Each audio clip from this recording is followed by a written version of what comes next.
Roger Stone joining us now. Roger Stone is usually my co-host on The War Room, which runs 3 to 6 p.m. Central. Roger will be hosting The War Room today, but Rob Dew will be stepping in, fulfilling my host duties. But Roger, you're about to host the fourth hour. What is on your mind as we come back from Christmas vacation?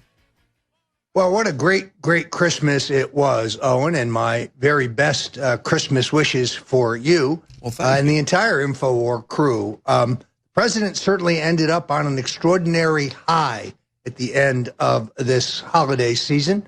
The tax cut combined with the systematic exposure of the partisan nature of the witch hunt against him by Robert Mueller, I think has left the president in extraordinarily strong position. Shockingly, I saw a piece on the Hill today from my old Watergate nemesis, Carl Bernstein. And Carl Bernstein says, no, it's not the FBI that's corrupt, it's Donald Trump that is corrupt. Now, this is, of course, the same Carl Bernstein who, as part of the Woodward-Bernstein duo at the Washington Post, ignored his partner's naval intelligence background, ignored his partner's deep ties to the White House Chief of Staff, General Al Haig, who, very much like General Michael Kelly, is sleepwalking the 37th president to who sleepwalked the 37th president towards the gallows. Same Carl Bernstein, who, of course, ignored the fact that we now know, and he knew then, that the Watergate special prosecutors were communicating with Judge John Sirica in the Watergate trial, which was both illegally inappropriate and would have tainted that trial. Had we known that at the time and known that the trial of the Watergate burglars and their appeal was fixed in advance, well, there would have been no Watergate. There would have been no Nixon resignation. But today, Carl Bernstein ignores the extraordinary evidence that we saw last week, Owen. The tweets, the emails, the campaign contributions from Mueller's quislings to Hillary Clinton and Barack Obama. The text messages. Quite extraordinary. Bernstein was blind then. He appears to be blind today. But wait a second, Roger. Wait a second, Roger. The story says, guys, pull the story back up on the Hill, because I need to make sure that I have this headline correct. The headline is, Carl Bernstein, FBI isn't tainted, Trump's presidency is. I mean, Roger, it was obviously Trump that covered up the JFK assassination. So it's obviously Trump that's tainted. Trump was the one that covered up the truth about the JFK assassination. That was Trump. Oh, wait a second. That was the FBI, and Trump released those documents. Oh, I'm sorry, Carl Bernstein. You're just another libtard. Well, this is extraordinary. The FBI financed and promulgated the phony Trump dossier, which was used incredibly as the rationale for the FISA court warrants that authorized the surveillance of Donald J. Trump and his campaign apparatus. This makes Watergate pale in comparison. Using the state apparatus, using the taxpayer-financed surveillance capabilities of the U.S. government to spy on one's political opponents, well, that's what Watergate was supposedly all about, but at least the Nixon operation used misguided outside forces. In this case, we have perverted the government for an illegal operation. You're on the Alex Jones Show. I'm with my colleague Owen Scheuer, and we will be right back. It's simply incredible to me that people will publish stories that are 100% wrong. And not just the stories they publish being wrong. The truth is the exact opposite of what they're saying. I mean, this has always been the way with CNN and MSNBC. If they say one thing on those channels, you just assume the opposite is true. But it's just like this. Paul Krugman, New York Times, says 2017 was the worst for America, even though it was like the best. Carl Bernstein says Trump is tainted, not the FBI. It was the FBI that covered up the assassination of JFK. President Trump was the one that released the documents. So these people present to you news and stories that is not just completely inaccurate, It is, in fact, the exact opposite of the truth. So here is the libtard Carl Bernstein saying Trump is tainted, not the FBI, even though we have all the evidence to the contrary. Everybody else is the issue here, not Donald Trump and his actions or those around him. The key word in all of this that he keeps using is tainted. There's only one institution that really has been tainted through these months, and that is the Trump presidency. It's tainted by the president's lies, by his disrespect for American institutions operating under the law, with traditional American democracy and the instruments thereof. He's contemptuous of those instruments. And what we're seeing in these constant attacks, which are undermining, indeed, confidence in the legitimate institutions of our government, which are trying to do their job. If the president is as confident as he says that this investigation is going to end very soon, and with him being exonerated, he ought to welcome all this instead of attacking constantly.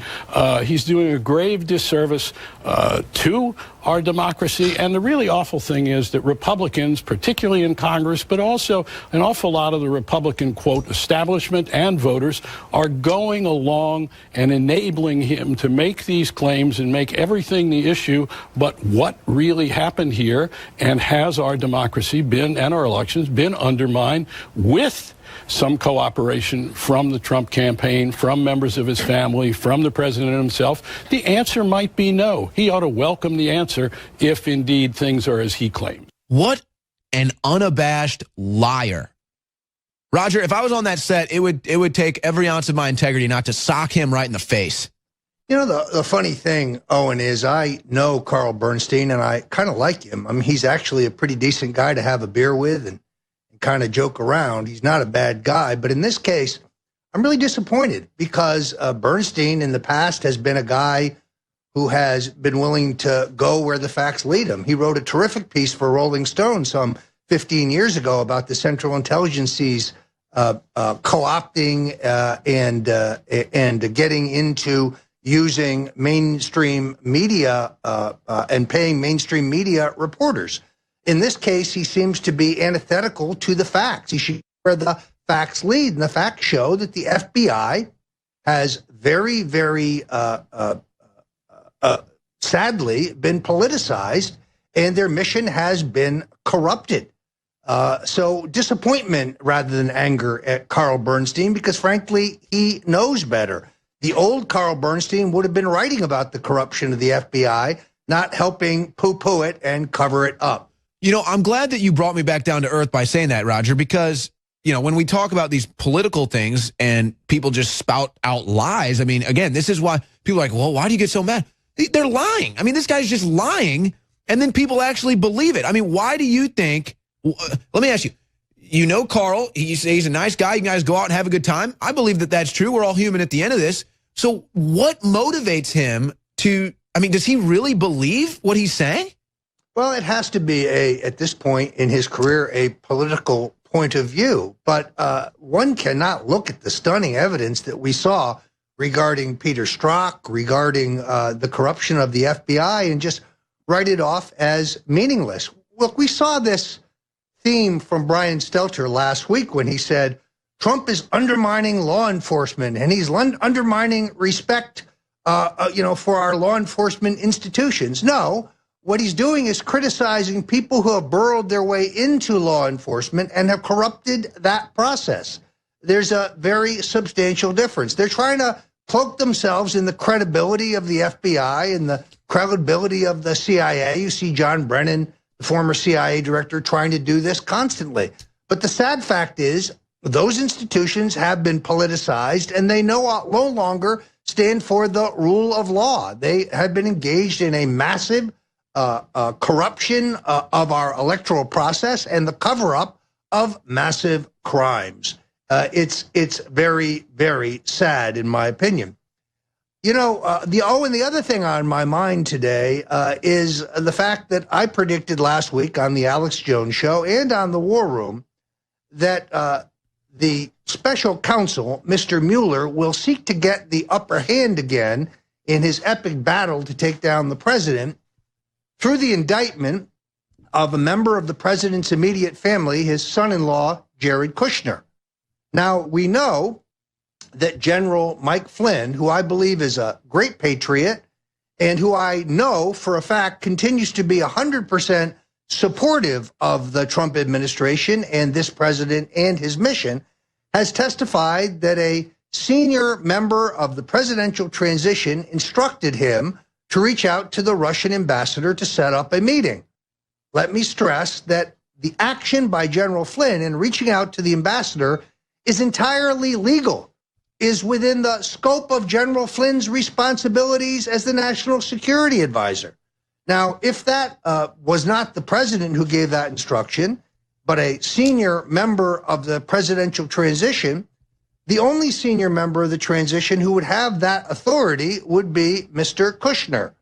Now, whether Mr. Kushner has dissembled about that or whether he's been tricked into denying it in the many hours of interrogation that he's had from both the FBI and the Senate and House committees, we don't know. But I could see a scenario in which Mueller seeks to get the upper hand again by bringing a process indictment against Kushner as he had against General Flynn. To me, this would be the perfect opportunity now, while the president is on a political high, to pardon both General Flynn, a great patriot, and his son-in-law, who in this case I think has done nothing wrong, and put Mueller back on his heels. That is both my prediction and my wish. Today, earlier today, the president's, General Flynn's brother, Joseph Flynn, called for the president to pardon Michael Flynn, again, a great patriot. So I say, from Joe Flynn's mouth to God's ear. Well, and I do believe that there was a moment where Trump was addressing members of the press where he kind of floated the idea out there about thinking about pardoning Mike Flynn. He obviously didn't want to commit to it.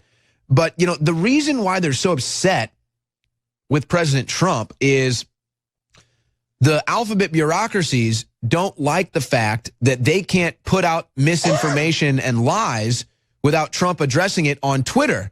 They don't like that. They like to be able to lie to the public and not have the president set the record straight. So they don't like that. Then on the other end of it, in the media, they don't like the fact that Trump is pushing back. I think that that's honestly what bothers the Carl Bernsteins in the media, the fact that they'll say something or report something inaccurate, and then Trump goes on Twitter or does a presser and he says, no, that's fake news. No, you're fake news. You're fake news, Jim Acosta. I think that they don't want President Trump to push back. They just want to be bullies without any pushback. That's why it's absolutely essential the president never give up his Twitter feed and never be talked out of not tweeting from the heart. I'm Roger Stone with my co-host Owen Schroyer. We're on the Alex Jones Show, and we'll be right back. This is the fourth hour of the Alex Jones Show. Owen Schroyer, Roger Stone with you, breaking through the lies and misinformation of the mainstream media, which has never been more apparent than it is, well, than it was in 2017, and that it is now. All you have to do is look at the clear bias in the media coverage of Trump. You can compare that to presidents in the past. Oh, wait, no, you can't, because there's never been anything like it. And, you know, that's a story, Roger, that kind of gets lost in translation. I mean, you look at the numbers. There's never been a president get as much media coverage. It's not even close. In fact, the negative coverage of President Trump probably doubles any coverage of any prior president. No, you're exactly right, Owen. I think these things have to be seen in some context. Let's look at some of the things that are said by our previous presidents. Andrew Jackson. He was vulgar. He was crude. He was outrageous. He was a brawler, considered today one of our greatest presidents. Theodore Roosevelt. He was an egomaniac. He was a braggart. He was a lightweight. He was outrageous. Oops. Once again, one of our greatest presidents. See, Donald Trump doesn't fit the mold of the career politician. He's not a guy with a wet finger in the wind trying to find out what to say in order to be popular. He speaks from the heart. He speaks from the gut. He speaks from instinct. He doesn't take polls to find out what he should and should not be saying. And so far, he's going to be one of our most successful presidents. We've already seen a record stock market, unemployment at all-time lows, the housing market in one of the greatest booms of all time. The libtards don't want to admit it, but he's on his way to an easy re-election. And those who are wringing their hands about the 2018 elections are way premature. The 2018 elections are not tomorrow. They're well over a year from now. And I predict a Republican triumph if the president sticks to his current agenda. Oh, and I'd be remiss if I didn't mention the fact that we have extended all of the New Year's specials at the InfoWars store. And these will run through the end of the year with free shipping. You can put your best foot forward and spend less and achieve all of your New Year's resolutions with some of these incredible products. We're talking about Myco ZX back in stock now at 25% off. Super Male Vitality at 50% off. Silver Bullet, I think the very best silver colloidal product out there at 67% off. My all-time favorite, Brain Force Plus. Get a case of this and give it to your favorite libtard. They need it more than we do. This stuff, for me, I don't know about you, but for me, it gives me mental clarity, gives me mental energy, helps me work another 5-6 hours a day.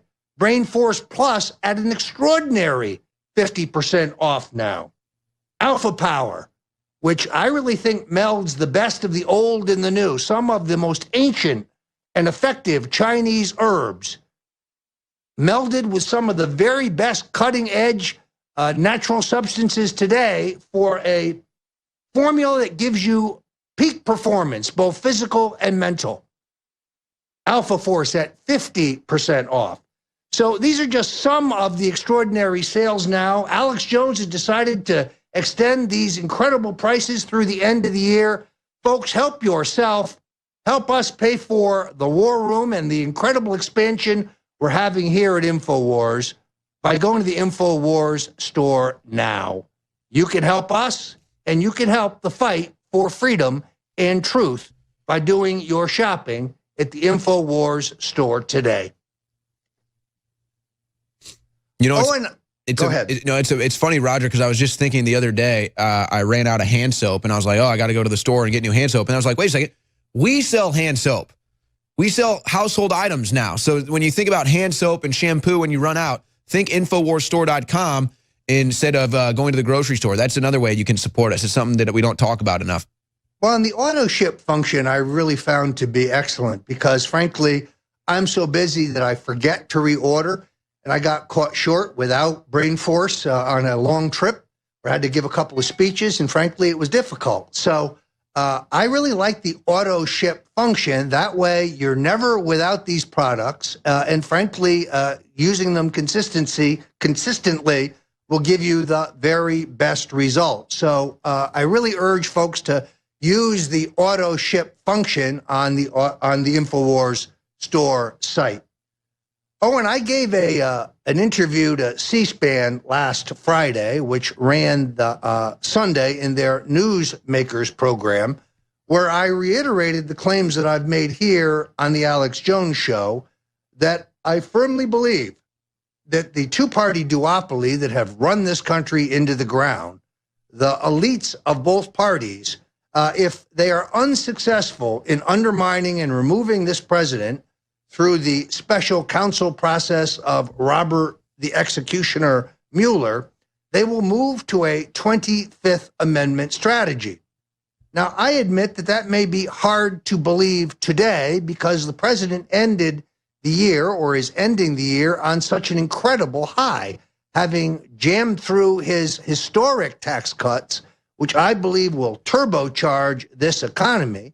And with the partisanship and the naked mentality of Mueller's hit squad now revealed for all Americans to see. Do not underestimate the deep enmity that the ruling elite who have run this country into the ground have for this president and his politics. I believe they will be back on his throat like a pack of hyenas in 2018. And I do believe that the president will persevere. Once again, I call for the appointment of a special prosecutor in the Uranium One matter. Far more effective than firing Mueller and allowing the mainstream media to whip up a hysteria about a cover-up, the president should demand that the attorney general appoint a special prosecutor in the matter of Uranium One. That would once again bring Mr. Mueller, Mr. Comey, Mr. McCabe, and Mr. Rosenstein under federal investigation for their own crimes in the cover-up of Uranium One and the sale of 20% of our strategic uranium reserves to a company controlled by the Kremlin. You talk about Russian collusion, folks, there it is. Hillary Clinton and her husband and the entire Obama Justice Department up to their hips in collusion with the Russians to steal that important commodity. Well, it's going to be interesting to see if they want to push this narrative on through the midterms, Roger, because what we're seeing right now is that the GOP is seeing record funding. So the GOP is getting all this funding. So does that mean they're going to support the candidates that aren't career politicians that want to go along with Trump's agenda? Or are they just going to put in a bunch of rhinos and try to bury those that want to go along with Trump's agenda? That's going to be an interesting story to watch. But if they continue to push the Russian narrative and a new Congress gets in that's behind Trump, well, look out, Hillary Clinton. Welcome back. I'm your co-host, Roger Stone, here sitting in for the great Alex Jones with my colleague, Owen Schroyer. Normally, you can see us both on the War Room, which I usually join at 5 o'clock Eastern. Today, we'll go right into the War Room, but sitting in for Owen today will be my colleague, Rob Dew. You know, Owen, nothing I have ever done on InfoWars has had the reaction that we got last week from our visit to a gun range there in Austin, Texas, where I had the privilege of shooting some of the most extraordinary firearms that I have ever seen. The libtards' brains literally exploded into a pink mist over this, with claims, falsely, that we were in some way advocating violence or insurrection. Just the opposite is true. We do not advocate either. We will, however, defend our families. We will defend our Constitution. It's, as you know, it's Antifa who advocates violence. It's Antifa who wears black masks on their faces. We believe in peace. We believe in law and order, but we are not patsies. Now, last night, I took my family to a local Italian eatery here in the Fort Lauderdale area, where I was confronted by punks telling me that I was the most despicable human being on the face of the planet. This happens virtually every single day when libtards feel that they can invade your personal space. On my flight from Austin to New York City the other day, I was trying to doze only to be awoken with somebody who had a camera right in my face, once again insisting that I was a despicable human being because I stand up for our president and for our Constitution, and I speak out against the deep state and their efforts to convert this country to a non-democratic gulag. No, I'm not going to be silenced. I'm not going to be threatened. And I'm not going to be intimidated by your threats. But once again, we are not the ones who advocate violence. We renounce violence. I'm proud of my friendship with this president. I'm proud to stand with him, and I will continue to speak out against the illegitimate efforts to take him out, either through some illicit, trumped-up process charge by Mr. Mueller or by a deep state takedown under the 25th Amendment. Roger, I'm actually glad that you told that story because I want to provide an example on the other end of the spectrum. I went out for dinner last night, and a group of young gentlemen came up to me who were Trump supporters and InfoWars fans, and shockingly, unlike your experience, they were polite. They were kind. They shook my hand. We had a friendly conversation, and instead of just shoving a camera in my face, they asked if they could take a picture with me, and I obliged. So that's amazing, the difference between the anti-Trumpers and the Trumpers. I mean, all you have to do is just look at their character, look at how they treat the fellow human being, and you can see who the real scum is. No, you're absolutely right, Owen. I find it to be about a 50-50 experience. In other words, when I went to Home Slice, one of my favorite spots in Austin the other day, for a quick pizza in between breaks on InfoWars, I was approached by a group of folks, mixed men and women, young people who are big InfoWars fans, wanted a selfie. They were polite. They were complimentary. It was a great experience. They said, tell Alex Jones how much we love him. Tell Owen Schroyer how much we love him. No, we've got our fans out there. There's no question. I find it that it's geographic. If you're in New York City, you're going to find more loudmouths and more scumbags. If you're in Austin, Texas, other parts of Texas, you're going to find more patriots. But there's no excuse for lack of manners. There's no excuse for the rudeness and the name-calling. But as I have said, as one of Stone's rules, the only thing worse than being talked about is not being talked about. And it is better to be infamous than never be famous at all. Well, you know, Roger, the thing that doesn't get talked about enough is just by publicly supporting Trump or publicly voicing your conservative political ideologies, you're hated, you're scorned, you're dehumanized. And I don't think people understand that. I didn't get into political media so that people would hate me. I didn't get into political media so that people would be looking out for me and to try to bring me down. No, I got into it because I have political ideas and I have conservative beliefs. But just like you said, when you run into, conservatives or fans of ours, it's always a love fest. We're always getting along. Everyone's smiling, having a great conversation.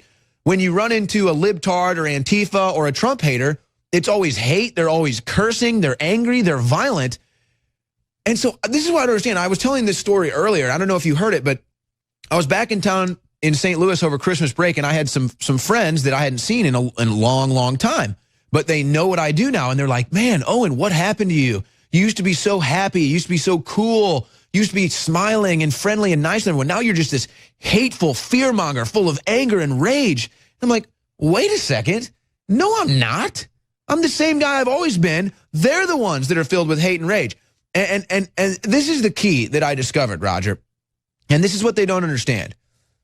I have such a capacity for love, and I love fellow humans so much that when I see my fellow human under attack, whether it be the poison in the water, whether it be with abortion, whether it be with the vaccines, see, now you're attacking something I love. That's an instinct to get fired up about that. That doesn't mean we're hateful or angry. That means we have a defense of something we love. We're not driven by hate. We're driven by love. They're genuinely driven by hate of Donald Trump. They're driven by hate of Alex Jones, and they're driven by hate of our political ideologies. The left, the Democrat Party, has become the biggest hate group in the history of this country. No, I think that's absolutely true. I must tell you, prior to 2016, I had many, many friends who were Democrats, many professional Democrats, many friends in the media who I did not see eye to eye with. And in all cases, those relations were respectful and cordial. I had friends at CNN. I got along pretty well with Anderson Cooper and Brian Stelter and others there. But I've seen the deterioration of that, and it's not because of us. It's because of them. There is a new militancy, a new outrage on the left where they just cannot accept the results of the last election. Look, this is really, really simple. The election's over. You lost. We put up with 8 years of Barack Obama. I didn't like the Obama presidency. I didn't like the Obama policies, but I realized the elections had been taken and were over and that we lost, probably because we nominated two extraordinarily weak candidates. What you can't fathom today is their inability to accept the results of the last election. I saw Hillary Clinton's photo today. She looks like she's gained about 50 pounds since the election. Looks to me like she can't accept the results either, Owen. Yeah, and she's got, a boot on her foot walking around. People have rumored that might be some ankle bracelet, because she's, on house arrest or she can't leave the country or whatever. I don't know if any of that's true, but, she was never healthy, Roger. I mean, she's been sickly ever since this for years now. I mean, she's got holes in her tongue. She can't stop coughing. She coughs up little green goblins into a cup. She falls over and faints. She looks like, oh, the balloons in the sky. Oh, So, I mean, yeah, Hillary Clinton, that's what it is. You're always attracted to something similar to you. Hillary Clinton is a sick, corrupt individual. So, of course, all the sick, corrupt individuals in society would gravitate towards Hillary Clinton. It actually makes sense. We're here on the Alex Jones Show with my colleague, Owen Schroyer. And one thing Owen and I are going to do together in the new year is to bring more and more young, dynamic, conservative congressional candidates to the public consciousness. It was Owen Schroyer who discovered hard-charging Omar Navarro challenging Maxine Waters in California's 39th district. We had Carla Spalding challenging Deborah Wasserman Schultz in the Fort Lauderdale district in Florida. And we are going to be interviewing Joy Villa, who is, I think, best known as the singer-entertainer who wore a Make America Great dress to the Grammys. Now, she has emerged as one of the most effective and articulate proponents of this president and his reform agenda. She has announced her intention to seek a congressional seat in the state of Florida. I expect an announcement from her early next year. But she was in the news this past week because she has filed a complaint with the D.C. Metropolitan Police claiming that former campaign manager for Donald Trump, Corey Lewandowski, sexually assaulted her, specifically slapping her on the rump at a public party at the Trump Hotel in Washington, D.C. As I understand the media reports, an inebriated Lewandowski approached her, was introduced by a mutual friend, whereupon he smacked her on the bottom. She asked him to stop, and then he smacked her again. Now, we have a clip of Mr. Lewandowski and his response, and in all fairness, let's roll that so that he can have his say here as well. Singer Joy Villa, a Trump supporter, filed a sexual assault complaint against former Trump campaign manager Corey Lewandowski. Villa claims that she was assaulted at a party at the Trump International Hotel in Washington last month. Joining us now is Corey Lewandowski. And Corey, of course, I'd like to have your response to Villa's accusations. Well, Charles, I think as someone who's been through this, you understand that there is a due process, and there is a process which they will go through to determine a person's innocence, which I think you've been through, and you understand it and you respect it. Yeah, I think everyone understands and respects it in this, but a lot of people are wondering why someone who's so close to President Trump, as you are, someone who's been rooting for President Trump like Joy has, motivate her. What do you think is motivating her with these accusations where she says she has at least 2 witnesses? You know, Charles, that's a question for her. I'm not here to speak for Joy. What I am here to do is to speak for me. And what I am going to do is to let the process play forward, just as you did when you're accused of sexual harassment in your own case. There you have it, Corey Lewandowski's response. Now, I think it is important to know that Joy Villa has 2 witnesses, and it is my understanding that the D.C. Metropolitan Police have obtained the security camera footage from that night at the Trump Hotel. So, indeed, let's let the process go forward. I'm a believer in due process. But I must say, I believe Joy Villa. I have found her to be an articulate and a vivacious a proponent of the president's agenda. I think that her support for the president is most valuable, and we'll be covering both sides of this story. Owen? Well, I got a couple things to say here. Let me just start with the sexual assault allegations. Now, I'm not talking about this individual case. I'm just saying in general. Is slapping someone on the butt once really sexual assault? I mean, is this really something that needs to go to court? I guess you can ask that women that. But if a woman slapped me on the butt a couple times because she was drunk, I wouldn't be thinking about a lawsuit. You've got stories where women are saying, Trump asked me for my phone number. So, I mean, we're really skating on a thin line here, I think, with what is sexual assault. And I think we need to remember that there are actual victims out there that, you know, deal with penetration and rape, like Bill Clinton's victim. So, you know, before you start throwing around sexual assault because someone, you know, patted you on the butt or whatever, or asked for a phone number, I think we need to check ourselves before we wreck ourselves here. Again, I'm not necessarily commenting on that one story, just commenting overall in general. But then, Roger, oh my gosh, you want to talk about bombshell?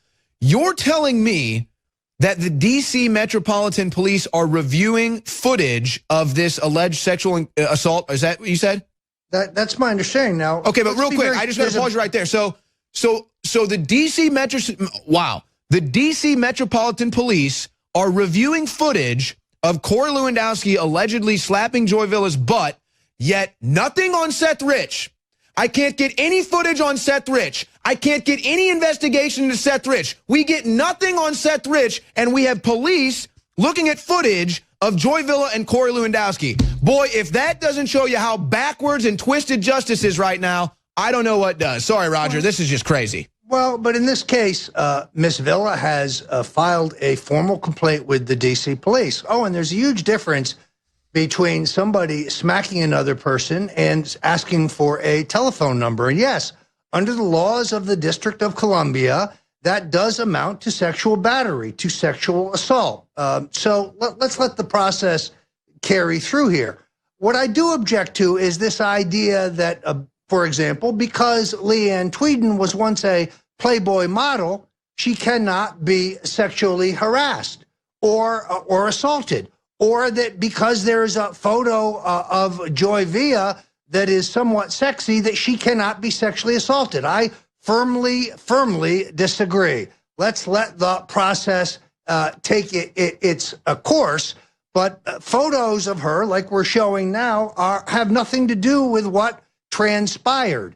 Because someone is depicted in a sexy attire does not mean that they cannot be sexually assaulted. They most definitely can. And I'm just glad, I mean, again, you know, my opinions are my opinions. I would hope that from now on, at least, you know, when people are going to make these allegations, if you're seriously going to make these allegations, I mean, at least follow through. You know what I'm saying? If this is going to happen, at least follow through. So 30 years down the road, if someone wants to, you know, run for office or something, all of a sudden, oh, he assaulted me 30 years ago. He can't run for office now. So, I mean, at least that's one thing. I mean, if you think you're sexually assaulted, at least, you know, move forward with some charges. So at least that's one thing. Well, and she has done that, which is the appropriate thing to do here. Look, I have been a critic of Corey Lewandowski. That is no secret. This is not the first time he's been accused of manhandling a woman inappropriately. There was an entire period in which the campaign of Donald Trump got off message because of his alleged roughing up a reporter, a woman reporter, during the campaign while at a campaign appearance here in Florida. So there's a pattern here that I find disturbing. Let's see where the process goes, Owen. Well, and again, I think it's nuts. I saw no stories of the D.C. police looking at any camera footage the night of Seth Rich murder. I know it's a totally different story and everything. That, to me, is just like, whoa. Okay, so who knows if they ever saw any of that footage, but apparently investigations into Seth Rich may or may not be getting a little more interest. Well, we've got just over a couple minutes left here, or just over a minute and a half left here. Roger, before you go over to the war room, what are you guys going to be covering over there today? Well, I think we're going to be talking quite a bit about the General Flynn situation and the fact that his brother, Joseph, has made a very, I think, strong appeal for a pardon. Now is the time of year that the president can met out mercy and has the full authority for a pardon. And I think a pardon for General Flynn would be appropriate. He has clearly been entrapped. Let's be very clear. First, they illegally surveilled him to learn everything he was doing. Then I imagine they came up with a list of questions, and then they burst into his office at 8 o'clock in the morning when he had no attorney present, and the good general spoke to them openly. They probably went through a list of questions until they found someplace where he contradicted himself. To me, the whole process is phony. His confession is phony, and he's being crucified unfairly. I hope with all my heart that the president will consider a pardon for General Flynn. Like you, I was encouraged the other day when asked about this, and the president said, well, let's see. To me, that was leaving the door open. And at least, you know, he's considering it or has thought about it. So I would completely agree. General Flynn wasn't trapped. He does not belong. He doesn't, you know, what's been charged against him is just made up. It's ludicrous. They made up the entire investigation. Roger Stone hops over to the War Room. Be sure to catch him there. Infowars.com/show. Infowarsstore.com to support us. You stay classy, InfoWarriors.